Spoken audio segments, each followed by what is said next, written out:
大家好，我是币圈大马哥。今天呢，我想和大家聊一聊，在这一波早期加密货币牛市中表现最出色的两个项目。今天这期视频呢，我将会分享我对 Solana 和税代币的看法。当 Solana 从$260历史高点一路崩跌到$8的时候呢，相信大家对 Solana 的信心确实受到了考验，但它无疑是加密货币的逆袭之王。我觉得其他项目可以从他们的成功故事中学习到不少东西。不过，尽管我相信很多人非常喜欢 Solana， 但是必须提到，现在有一个新的 Layer 1项目，有机会重现 Solana 在2021年那波牛市中的辉煌。当时 Solana 是从大约$3.5飙升到了$260，大约涨了74倍。那么今天这一期视频，我将会分享另外一个新的逆袭之王税。那今天呢，我们就来认识一下税。税在过去的30天里涨了大约1倍，尤其是在9月份表现相当厉害。我认为它在短期内不会停下它的脚步。目前它的价格比历史高点低了大约15%罢了。看起来有希望在2024年或者是2025年的牛市中大放异彩，甚至可能对加密货币的逆袭之王 Solana 构成威胁。我们将会在本期视频中深入分析这两个项目。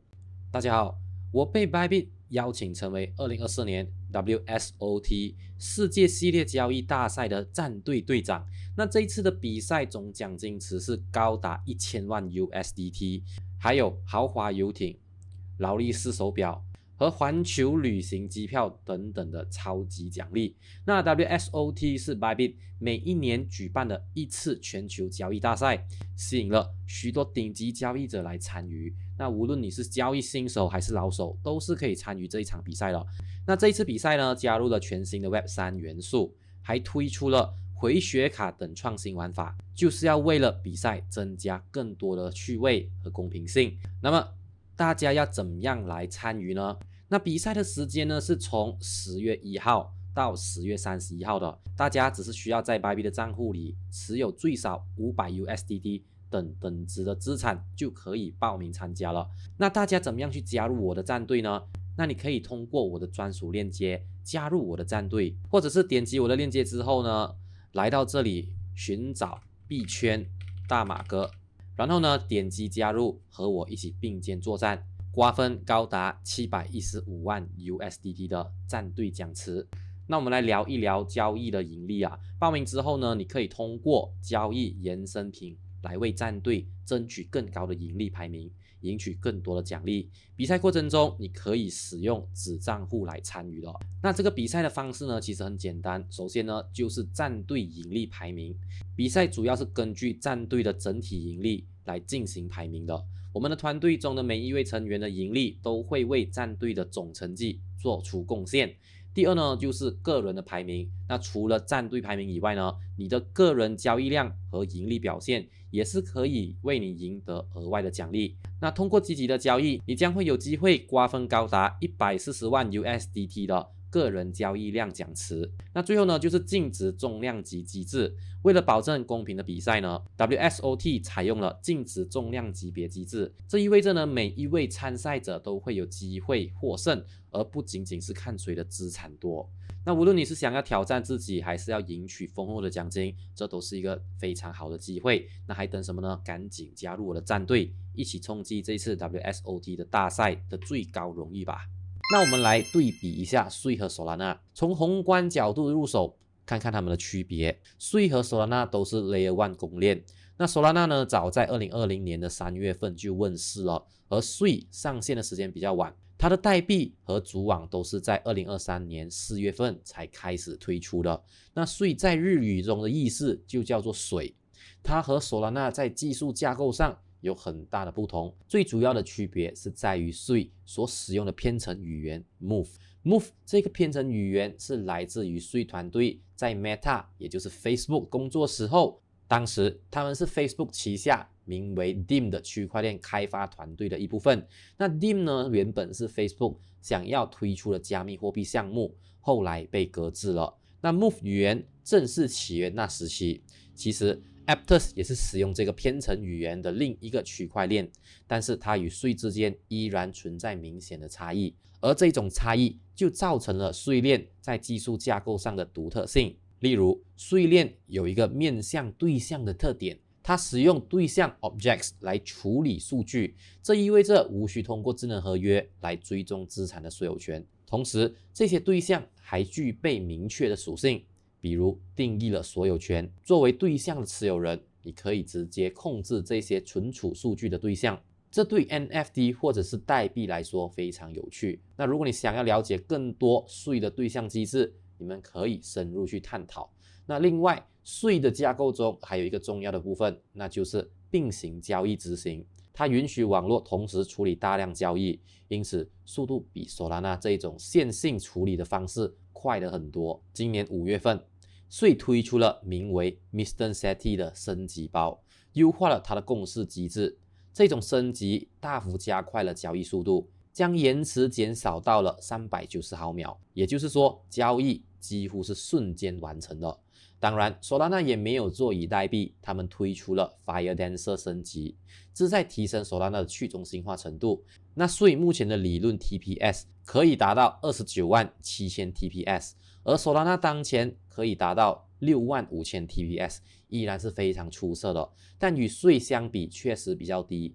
不过 Firedancer 升级也给了 Solana 一个新的希望，它有可能将 Solana 的 TPS 提升到了100万的理论上限。那么 Solana 会在这里被超越吗？会不会变成某种程度上的老二呢？我觉得这不太可能。首先，它拥有一个已经建立而且非常活跃的生态系统，就像我所说的，它自从2020年以来一直存在，因此在生态系统中的项目数量上，相比Sui确实有优势，哪怕只是因为它多了几年的发展时间。那 Solana 大约有2000个代币，生态系统中的项目可能还要更多。而相反，作为新晋之秀的Sui，生态系统中只有接近90个项目，非常的少。它有53个代币被列为该生态系统的一部分，也是少的很多，所以不难理解。看看各自的生态系统的年龄，4年的发展比1年确实相差很多。我们还记得 Solana 在巴西有2个即将推出的 ETF， 不过他们依然获得证券交易的批准。另一方面Sui在欧洲有一个由21shares 推出的 ETP， 你可以在 Amsterdam 和巴黎的交易所找到它。灰度基金也启动了一个Sui信托基金，到目前为止表现非常不错。虽然在美国还没有任何的批准，但如果真的批准，那一定是个大新闻。那 Solana 拥有一个蓬勃发展的 DeFi 和 Meme Coin 的生态系统。就 DeFi 而言， Solana 的总锁定量 TVL 目前为55亿美元，位居第3。值得一提的是 Sui 已经排在第7了， TVL 接近10亿美元。不过需要提醒大家，Sui的 TVL 其中大约 74% 是在过去30天内增长的，而 Solana 同期依然增长了 11%。 虽然Sui的 DeFi 生态系统规模比较小，但没有什么问题。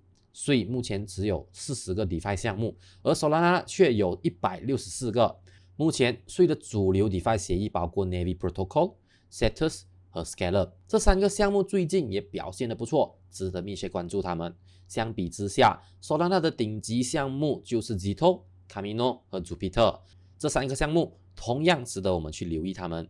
截止我录制这个视频时，Sui的价格大约在 1.88 美元，市值为52亿美元。不得不提 Sui 的最大供应量是为100亿枚，而目前仅有27亿枚正在流通中，占总供应量的 27%， 这就是 Sui 的一个弱点。未来还有大量的代币即将解锁，这往往是我们特别要注意和警惕的事情。在目前的市场中呢，大多数的人都会觉得，只要在市场流通中的代币越少的话呢，大家想要购买这个项目的兴趣会越来越少。那Sui呢，上一次解锁是在10月1号，他们解锁大约6419万枚的Sui代币。另一方面 Solana 当前的价格是为147美元，市值高达688亿美元，规模相当庞大。然而 Solana 的供应量是无限的，目前总供应量是为 5.85 亿枚，流通中的代币数量是为 4.68 亿枚，由于供应量没有上限，这也不是一个理想的经济模型。事实上呢，Solana 每一天都会新增74000枚左右的代币，按照当前的价格，相当于每一天超过1100万美元的新增供应量。尽管如此，我们还是得考虑它们的增长潜力。目前 Solana 的市值是大约税的16倍，这意味着税需要增长16倍才能达到 Solana 相同的市值。不过，在牛市中 Solana 的市值也会随之增长。假设 Solana 达到300美元的新高，它的市值将会翻倍，创造新的历史记录。因此，我认为税的增长潜力更大。由于它的市值比较低，灵活性更低，作为一个相对小的项目，它更容易实现快速增长。总的来说 Solana 目前依然是这个领域的王者，在代币经济学、价格、市值、生态系统以及市场上的地位等各种方面都占据优势。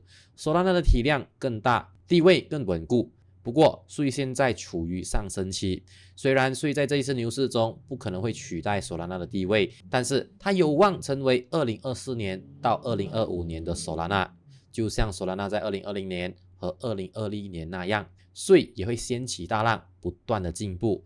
税还很年轻，有很多需要证明的地方，但它也有着强烈增长的欲望。我预计税很有可能会进入 CoinGecko 或者其他排名网站的加密货币市值的前20，甚至某个时刻可能会冲进前10。作为一个项目，税的基本面非常强劲，即使在当前的牛市预热阶段也表现得非常出色。